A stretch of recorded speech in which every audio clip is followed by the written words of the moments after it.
વાણી કરવા મળી જાય તો પછી આમાંના મતલબ રહી જશો. ભજન કરો, વાણીની તક હું આપીશ. એ સવાલ પડી ગયો, મેં પકડી રાખ્યો. ગુરુમાં ભગવાન બોલે વાણીની તક હું આપીશ. તો મેં કોઈ વિચાર ન કર્યો કે આ ભગત બોલ્યા હતા મને તક કેમ નથી. 60 વર્ષે 61નું વર્ષ બેઠો આમાં તો રહેવાય.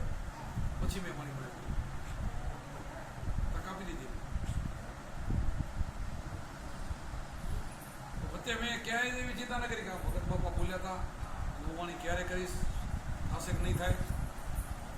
તેથી ત્યારે મેં નવું વાણી બનાવી, સાંભળી મને મૂકી વાણી સામું ન જોયું. પછી ગામમાં ગમકો ગાતા ભૂલી જાય કરી તો એમ નતું ભાઈ આ કરી આમ હતું ભૂલી ગયો આમ ગાશો. મારી વાણી બરાબર તને શું ખબર એમ ખોટી ગાશો એમ કોઈને નથી પૂછ્યું. પણ આ હવાડ કરે છે ગુરુભાઈ, આપણે નથી કરતા, એ કરે છે. ખોટા જે કોઈ મોઢામાંથી નીકળી જાય ને એ પાડે. એટલે આપણને ખબર છે કે એ હયાત છે, જતા નથી રહેતા. એ સમય આવીને કામ કરે છે.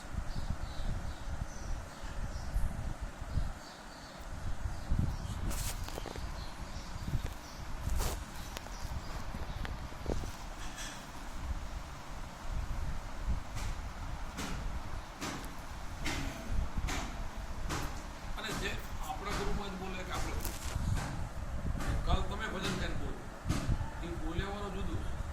આપણે માણસો બોલીએ આમ કેમ બોલી. આ છોકરા સાંભળે એમ 4 વર્ષ પહેલાં બોલ્યો હતો, 5 વર્ષ પછી હું કામ નહીં કરું. આપણા તો શિષ્ય કેટલા નિજમ થઈ ગયા, કેટલા આંખમાં પાણી આવી ગયા, કેટલા બેના રોઈ ગયા. બીજા શું કરતા થોડે કરતા કે આમાં નતા કે એક દિન નથી ઉઠતું બાપુ 5 વર્ષનું કેમ બોલે.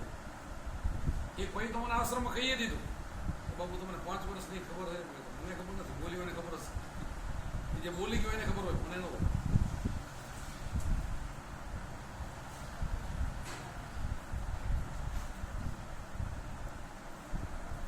મેં કીધું દેવાયત પંડિતને આપણે રામકૃષ્ણને કામ નથી કર્યું એટલે કર્યું. 1000 વર્ષ શું થવાનું ખબર પડી તો હું તો 5 જ વર્ષનું બોલું છું.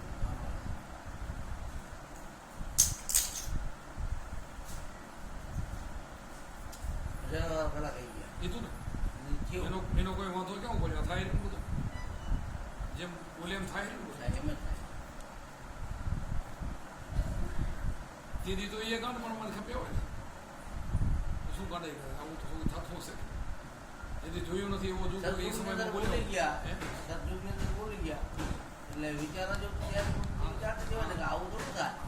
પણ એ માલિકો બહેન બોલ્યો બીજું હું અહીંયા જાઉં છું એ જે બોલાવે ને એ જુદું હોય છે. કે માણસને એવું બોલવાનું શું કહેવું 5 વર્ષ પછી થવું હોય થાય, પણ જે એ બોલી જતો હોય છે એ સમય કામ કરી જાય.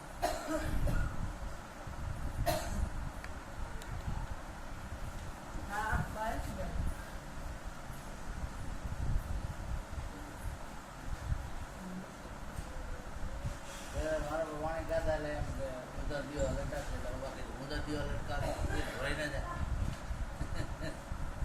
આવું ગયા. મુદા દીવા લટકા તેલ ધોઈ ના જાય કેવું રહે કેમ દીવો થાય કેમ કેવું તું શું થાય આવું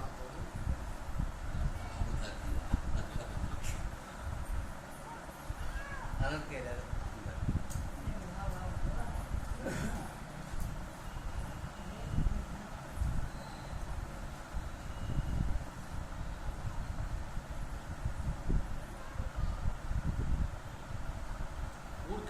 ખેલ એનો કરે છે બધા વ્યાપી જાય.